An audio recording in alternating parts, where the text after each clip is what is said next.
নমস্কার, আজকাল ডট ইনের পেজে আমি মধুরিমা রয়েছি আপনাদের সঙ্গে, আর আমার সঙ্গে একই ফ্রেমে রয়েছেন কান্তি গাঙ্গুলি। আলাদা করে কোনো রকম ভূমিকা দেওয়ার প্রয়োজন নেই। আমরা জানি যে রায়দিঘি মানেই কান্তিদা, বলা হয় যে ঝড়ের আগে কান্তি আসে। স্বাগত আপনাকে আজকাল ডট ইনে। কি বুঝছেন এবার, কেমন আছেন এখনো পর্যন্ত? ভোটের তো প্রথম দফা হয়ে গেল, কি বুঝছেন? দেখো, তুমি একটা কথা বলছিলে যে বয়সটা আমার কাছে কোনো বাধা নেই। হ্যাঁ, আমি দেখলাম যে আপনি হাঁপাচ্ছেন, এসছেন, কিন্তু কোনো বাধা নেই। ভোটে হারা যেত আমার কাছে কোনো ফ্যাক্টর না। সুন্দরবনে মানুষের অপুরন্ত ভালোবাসা পেয়েছি, সেটাই আমার জীবনে পরম প্রাপ্তি। ভোটে হারা যেতে নিয়ে আমি কোনো উদ্বিগ্ন না। এত পেয়েছি, তার তুলনায় দিয়েছি অনেক কম। জীবনের শেষ দিন পর্যন্ত আমি সুন্দরবনে থাকবো। ঈশ্বর বলো, ভগবান বলো, আর যাই বলো, সাধারণ মানুষের বিশ্বাস ঠিকই আছে, কিন্তু আমার আকাঙ্ক্ষাটা হচ্ছে মৃত্যুর আগের দিন, আগের মুহূর্ত পর্যন্ত যদি আমি এই মাটিতে থাকতে পারি। এই রায়দিঘির মাটির প্রতি যে এই যে টানটা, এই যে রায়দিঘি না, গোটা সুন্দরবন, এই যে আত্মিক যোগটা, কেন বোধ হয়? এখন আমার সুন্দরবনের জন্ম, তোমরা জানো না? আচ্ছা, অবিভক্ত দেশ যখন, তখন বরিশাল ছিল সুন্দরবনের মধ্যে, নদীনালার দেশ। সেই নদীনালার দেশই পার্টি আমাকে কাজ করার সুযোগ দিয়েছে। এর জন্য আমি পার্টির কাছেও কৃতজ্ঞ। আর আমার জন্মভূমি যখন সুন্দরবন, তার ঋণ শোধ করতে আমার এখানে আসা। তো এই যে রায়দিঘিতে গত 10 বছর ধরে বিধায়ক অন্য ছিলেন, আপনি প্রাক্তন বিধায়ক, প্রাক্তন সুন্দরবন উন্নয়ন মন্ত্রীও বটে। তো উন্নতির জায়গাটা যদি বলি, অনেক অভিযোগ আমরা এখন অবধি শুনতে পাই। তো আপনি কাছ থেকে দেখেছেন, এখানকার মানুষজন কি বলেন? দেখো, একটা কথা, এই 10টা বছর আমি হয়তো সামান্য ভোটে 2016-তে হেরেছিলাম, সেই নিয়ে কোনো আমার দুঃখ নেই কিছু, কিন্তু সুন্দরবনবাসী বঞ্চিত হয়ে গেল। 10 বছর সুন্দরবনের মন্ত্রী যখন ছিলাম, 37টা ব্রিজ হয়েছে, প্রত্যেকটা ব্লকে কলেজ হয়েছে, সমস্ত যোগাযোগ ব্যবস্থা অনেক সুনিবিড় পরিকল্পনার মধ্যে দিয়ে আমরা পড়েছি। কিন্তু এই 10 বছরে ছিটে ফোটা সুন্দরবনে কাজ হলো না। তারপর তো চরম দুর্নীতি, আমফান থেকে শুরু করে হাড়ি কড়াই চাল চুরি, টোটো নিয়ে নাম করে তো বিধায়িকা চলেই গেলেন প্রায় 3 কোটি টাকা। মানুষের তো খুব আছি। তো এবার কি মনে হচ্ছে, কি হতে পারে? মানে আমি বলতে চাইছি যে দলমত নির্বিশেষে একটা কথা শুনে নাও। হ্যাঁ, এবারে যেটা নির্বাচনে, যেটা নাকি খুব আমি আতঙ্কিত। দীর্ঘদিন রাজনীতি করেছি, প্রায় 62 বছর।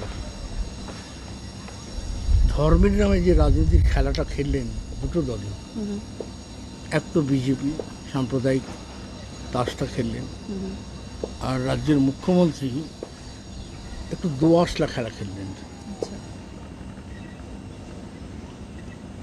মোটামুটি একটা মেরুকরণের রাজনীতি, এরা বৃত্তটা প্রায় সম্পূর্ণ করে ফেলেছে। এইটাই হচ্ছে সবচেয়ে বিপজ্জনক, যা পশ্চিমবাংলায় ছিল না। এর জন্য প্রধানত দায়ী বিজেপি, তৃণমূলও কম দায়ী না। বিজেপিকে এখানে লালন পালন করেছে কে? তৃণমূল তো 2বার ওদের মন্ত্রিসভাতেও ছিল। 34 বছরের বামফ্রন্টের আমলে সে জ্যোতি বসু, বুদ্ধ ভট্টাচার্য হোক, বিজেপি মাথা চালা দিতে পারে। তার মানে বিজেপি এসছে এই সরকারের আমলে, এই সরকারের ফাঁক ফোকর দিয়েই, তাই তো? আচ্ছা, তোমাকে একটা কথাই জিজ্ঞেস করি, এই যে নারদা সারদা যা কিছু ঘটলো, যারা গরিব মানুষ, যারা চিটফান্ডে টাকা রাখলো, এত বছর লাগলো ফেরত পেলো না, এত বছর লাগলো দোষীদের শাস্তি দেওয়া। আচ্ছা, এর থেকে কি মমতা ব্যানার্জি রেহাই পাবে? 1,86,00,000 টাকা ছবিটা কিনলো সারদার সুদীপ্ত গুপ্তর কাছে। কেন সিবিআই যারা করছে না? কেন সিবিআই যারা করছে না? এই যদি একটা পেছনে গোপন বোঝাপড়া না থাকে, তাকেও তো জিজ্ঞেস করা উচিত ছিল। 1,86,00,000 টাকা পিকাসোর ছবিও বিক্রি হয়। এইসব দেখে শুনে যে আমার মনে হচ্ছে যে এই ব্যাপার তৃণমূল সম্পর্কে বলে লাভটা কি এখন আর? এবার তৃণমূলের ভোটে কি চোর হতে জোচ্চোর, পারে? তৃণমূলের চোর জোচ্চোর বাটপার সবই তৃণমূলে ছাপ মারছে। তাহলে এই চোর জোচ্চোর বাটপারগুলো বিজেপিতে গিয়ে একেবারে সাধু হয়ে যাবে নাকি? বলা হচ্ছে ওয়াশিং মেশিন। হায় রে, মানুষের মনন জগৎ, নীতি নৈতিকতা, মূল্যবোধ ওয়াশিং মেশিনে হয় না রে মা। আপনি যে ধর্মের মেরুকরণটার কথা বলছেন এবারের রাজনীতিতে 2021-এর বিধানসভা নির্বাচনে, তাহলে সেক্ষেত্রে যেভাবে আপনি ব্যাখ্যা করছেন, যেটুকু নির্যাস পাচ্ছি, তাতে কি মনে হচ্ছে যে তৃণমূল পিছিয়ে যাবে, বিজেপি এগিয়ে যাবে, সংযুক্ত মোর্চা? দেখো, সংযুক্ত মোর্চা অনেকেই আইএসএফ এর কথা বলছে। হ্যাঁ। আইএসএফ যে দলটা করেছে, তুমি যেটা বলতে চাইছিলে না, আব্বাস হ্যাঁ, আমি ওটাতেই আসতে চাইছি। এটাই যেতে চাইছেন, আমি বুঝতে পারছি। আব্বাস যে দলটা করেছে, সে দলটা মুসলিমদের দল না, হিন্দু, মুসলমান, খ্রিস্টান, গরিব, অনগ্রসর। আচ্ছা। ওর দলের তো যে চেয়ারম্যান, সে তো একজন আদিবাসী। পাশে মন্দিরবাজার প্রার্থী একজন শিডিউল কাস্ট, সঞ্জয় সরকার। ও তো গরিব, হিন্দু, মুসলমান সব অংশের মানুষকে নিয়ে দল করছে। ওকে কেন মৌলবাদী বলা হবে? ওর ওর দলের কিছু ভিডিও সামনে এসছে যেটা সেটা নিয়ে তোলপাড় অতীতে হচ্ছে। অতীতে আমি জানি কিছু ভিডিও। তোমাদের একটা কথা বলি, আমার নিজের ধারণা, একান্ত ব্যক্তিগত। আমফানের সময় আব্বাস ত্রাণ সামগ্রী সুন্দরবনে পাঠায় ব্যাপক। আচ্ছা। তখন কিন্তু দল তৈরি করে না, ও যখন সন্দেশখালি যায়, হিদলগঞ্জ যায়, ভাঙড়ে যায়, ক্যানিগে যায়, বিভিন্ন প্রান্তে প্রচুর সামগ্রী নিয়ে গেল। সমস্ত রিলিফের মান লুট করলো তৃণমূল কংগ্রেস। ওর লোকদের মারধর করল। আমার মনে হয় ওর জীবনের অভিজ্ঞতা থেকে ওর সিদ্ধান্ত নিয়েছে যে গরিবের জন্য কাজ করতে হলে ধর্মীয় সংস্থা, সেখান থেকে ধর্মীয় কথা আমি বলতে পারি, কিন্তু মানুষের জন্য কাজ করা, গরিবের জন্য কাজ করা, যে সম্প্রদায়েরই হোক, সেই ভাবনা চিন্তা থেকে ও দলটা কিন্তু তৈরি করেছে। তাহলে সেটা কতটা সুবিধাজনক হবে বামেদের জন্য? হারানো মাটি কি ফিরে পাবে? দেখো, দলটা তো সবে করেছে, একটা 3-4 মাসের দল, তাকে আরও বেশি পরিচালিত, সমৃদ্ধ হওয়ার প্রশ্ন, সেই সময়টা তাকে দিতে হবে। তবে এ রাজ্যে না তৃণমূল, গোটা দেশের কাছে বড় বিপদ তো বিজেপি দিল্লি। এই যুদ্ধটা হবে, কিন্তু শেষ যুদ্ধ তো বিজেপি দিল্লির বিরুদ্ধেই করতে হবে। কেন এই যুদ্ধের কথা বলছি? হিন্দু রাষ্ট্র কেন হবে? হিন্দু রাষ্ট্র, ডক্টর আম্বেদকর সংবিধান, ধর্ম নিরপেক্ষতা, এই তো সুমহান ঐতিহ্য। একে ধ্বংস হতে দেবো চোখের সামনে আমরা? জ্বলন্ত প্রশ্ন আমাদের কাছে, শুধু এই রাজ্যের প্রশ্ন না, পুরো দেশের প্রশ্ন। তৃণমূল কংগ্রেস সর্বভারতীয় দল বলে, ওর এক গাছা অন্য রাজ্যে আছে। ভারতবর্ষের ধর্মনিরপেক্ষতা রক্ষার্থে সমস্ত ধর্মনিরপেক্ষ শক্তি আমরা আছি, কংগ্রেস আছে, কংগ্রেসের সঙ্গে অনেক পার্থক্য আছে, কিন্তু ধর্মনিরপেক্ষতার প্রশ্নে সংবিধানের প্রতি ওদের আনুগত্য আছে। সেই কারণেই সমস্ত ধর্মনিরপেক্ষ শক্তি, ডেমোক্রেটিক ফোর্স ঐক্যবদ্ধ হতেই হবে। এই রাজ্যকে বিজেপিকে ঠেকাতে হবে, তৃণমূলকে পরাস্ত করতে হবে, আর দিল্লি এখান থেকে উৎখাত করতে হবে বিজেপিকে।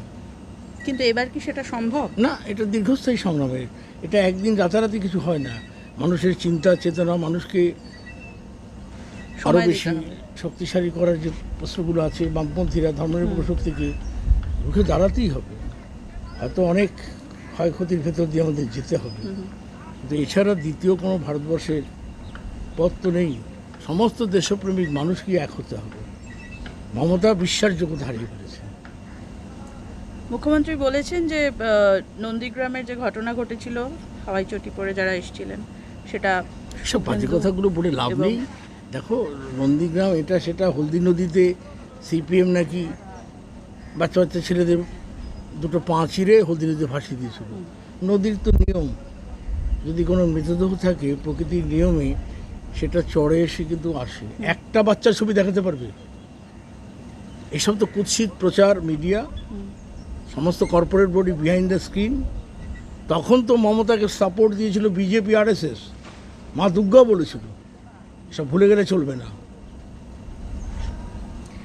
আপনার তো অনেকটা বয়স হয়েছে, দলে তো আপনি বারবার বলেও ছিলেন যে এবার আপনি দাঁড়াতে চান না, কিন্তু আপনাকে তো দাঁড় করানো দেখো, হলো, প্রার্থী করা হলো, কি বলবেন? একটা আমি বুঝি, আমার ইচ্ছা অনিচ্ছা যাই থাক, দল যখন সিদ্ধান্ত নিয়েছে সেটা আমাকে মেনে নিতে হবে। দল সিদ্ধান্ত নিলে আমি আগুনে ঝাঁপ দিতে পারি। আমি এখনো এখন 70 তো পেরিয়ে গেছে, মানে তাতে 75 পেরিয়ে কিচ্ছু গেছে। যায় আসে না, 70 হোক 80 হোক, তাতে কিচ্ছু যায় আসে না। একটা মতাদর্শের উপর আমি বিশ্বাসী। কোনো ব্যক্তির প্রতি আমার তেমন আকর্ষণ নেই। মতাদর্শ, এই মতাদর্শ বিজ্ঞান, এই জয়ী হবেই, এই স্থির বিশ্বাস নিয়ে আমি জীবনের শেষ দিন কাটাবো। এই নতুন যে ছেলে মেয়েদেরকে টিকিট দিয়েছে দল, তাদেরকে কিভাবে দেখছেন? আপনার যে এই যে মতাদর্শের কথা খুব বলছেন ভালো সেটা করেছে। ওদের মধ্যে পান এটা খুঁজে? ওদের মধ্যেই অনুপ্রাণিত করতে হবে ওদের। এখন থেকে ওদের তৈরি হতে হবে। আমরা প্রবীণ, আমরা পরামর্শ দেবো। হুম, প্রবীণদের পরামর্শ প্রয়োজন, আবার নবীনদের আরও উন্নত চেতনা, উন্নত ভাবনা, আর মাটি কামড়ে পড়ে থাকা। একটাই ওদের বলি, দেখো আগে জনগণের নেতা হও তোমরা, হুম, পার্টির নেতা এটা আগে ভেবো না। হুম, তুমি যদি প্রকৃত জনগণের নেতা হও, তুমি ইনহেভিটেবল টু দ্য পার্টিও হবে। হুম, আগে মানুষের কাছে তোমার গ্রহণযোগ্যতা, বিশ্বাসযোগ্যতা, হুম। সেইটা তোমাদের নতুন প্রজন্মকে এগিয়ে নিয়ে যেতে হবে। নতুন প্রজন্মকে সেই বিষয়ে আত্মস্থ করতে হবে। এবারে আপনার এইটুকু জায়গার কথা যদি জিজ্ঞাসা করি, তাহলে এখানে যারা দাঁড়িয়েছেন, আগে দুবার দেবশ্রী রায় দেখেছি, এবার উনি নেই, অন্য একজন রয়েছেন, ডাক্তার আলোক জলদার, হ্যাঁ অলোক জলদার, শান্তনুবাবু, আর বিজেপি। হ্যাঁ বলো। বিজেপি। তো এই ক্ষেত্রে আপনার লড়াইটা কি সহজ? দেখো এসব নিয়ে ভাবেই না। এসব, আমি এই সুন্দরবনে নদী বাঁধ নিয়ে চিৎকার করছি, হুম, সুন্দরবনের বাতাবরণ রক্ষা করার ভাবছি। হ্যাঁ বলা হয় ঝড়ের আগে আরে কাঁদতে কথা আসে। শোনো না, সুন্দরবনের 3.5 কিলোমিটার নদী বাঁধ। হ্যাঁ, এই নদী বাঁধ রক্ষা যদি কমপ্লিট না হয়, সুন্দরবনের ভবিষ্যৎ বিপন্ন হবে। আচ্ছা আমি নির্বাচনে এটাকেই প্রধান মনে করি। আচ্ছা। আর সুন্দরবনের বাতাবরণ রক্ষা করো, ম্যানগ্রোভ, হুম, তারপর অন্য সমস্ত উন্নয়ন। হুম, হুম, নদীবাঁধ যদি কংক্রিট উঁচু না হয়, হুম। এই সুন্দরবন 50 বছরের বেশি বাঁচবে না। এটা আমার কথা না, পৃথিবীর পরিবেশবিদ, বিজ্ঞানীরই বলেন। সেই কারণে আমি মানুষকে সচেতন করার কাজটাই আমার কাছে প্রধান গুরুত্ব বিষয়। তুমি এখানে দাঁড়িয়ে আছো, যেখানে বলছো পিছনে নদী, হুম। কজন লোক জানে? মণি নদী। শুনে নাও, আমফান, ওই যে দূরে দেখছো একটা দেওয়াল, ওই দেওয়াল পর্যন্ত কিন্তু জল উঠেছে। আচ্ছা। অল্পের জন্য সুন্দরবনবাসী বেঁচে গেল। হুম, হুম, বেলা 4টে 20 আমফান, হুম, পূব দক্ষিণের হাওয়া। হুম। নদীতে তখন ভাটা ছিল। আচ্ছা। যে পেছনে নদীটা দেখছো, হ্যাঁ। 16 ফুট নিচেতে জল। আচ্ছা সুন্দরবনের বিপদ হয় পূব এবং দক্ষিণের হাওয়া, পূব দক্ষিণের হাওয়া। আচ্ছা। জলটা ভাটায় নিচে, হুম, 250 কিলোমিটার বেগে ঝড়, হুম, বাড়িঘর ভাঙছে কিন্তু। 16 ফুট অর্থাৎ ভাটা। হুম, ঠিক 8টার সময় জোয়ার এলো। হুম। ঠিক সেই মুহূর্তে যদি হাওয়াটা পশ্চিম দিকে না ঘুরে যেত, 40 থেকে 50 ফুট জল উঁচুতে ভেসে যেত বাড়াইপুর। কজন জানে এসব কথা? 178 বছর আগে এরকম একটা সুনামি আমফান হয়, এক সাগরে 60,000 লোক মারা যায়।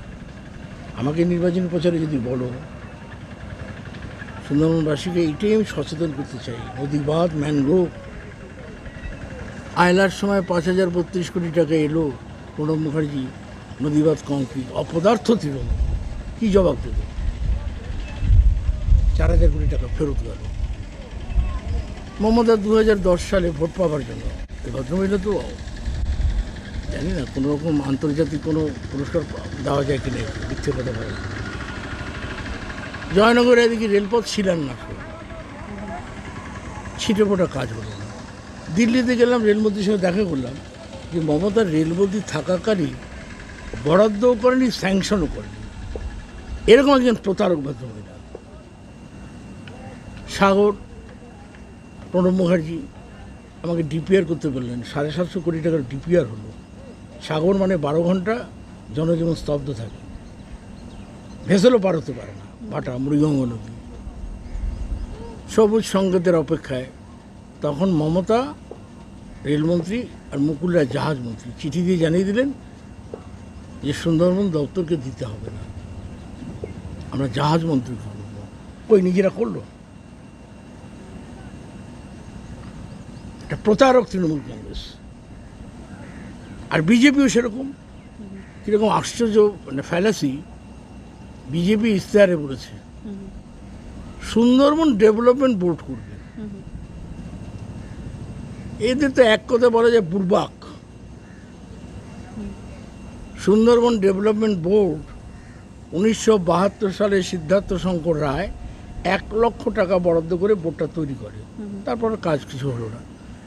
বাম আমলে 78 সালে সুন্দরবন ডেভেলপমেন্ট বোর্ড এবং সুন্দরবন বিষয়ক দপ্তর বিজেপি ইশতেহারে বলে দিলেন সুন্দরবন ডেভেলপমেন্ট বোর্ড তৈরি করবেন।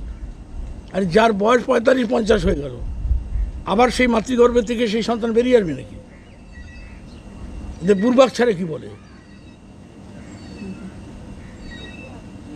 তো এবার তাহলে ভোটে আপনি ভাবছেন যে আপনি যে মানে বামপন্থাকে সমর্থন করেন শেষ দিন অবধি করবেন এবং আপনার কাজগুলো আপনি করে যাবেন, বাকি যেই থাকুক না কেন সেটা কোনো ম্যাটার করে না? না না, আমার কাছে মেটেরিয়াল। তবে বলতে পারি ত্রিমুখী লড়াই যা হচ্ছে, যদি ফেয়ার ফ্রি ইলেকশন হয়। এখন তো কর্পোরেট বডি যে লক্ষ লক্ষ কোটি কোটি টাকা ঢালছে,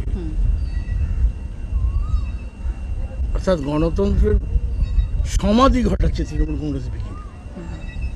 আমরা বামপন্থীরা চাঁদা তুলে নির্বাচনী প্রচার করি।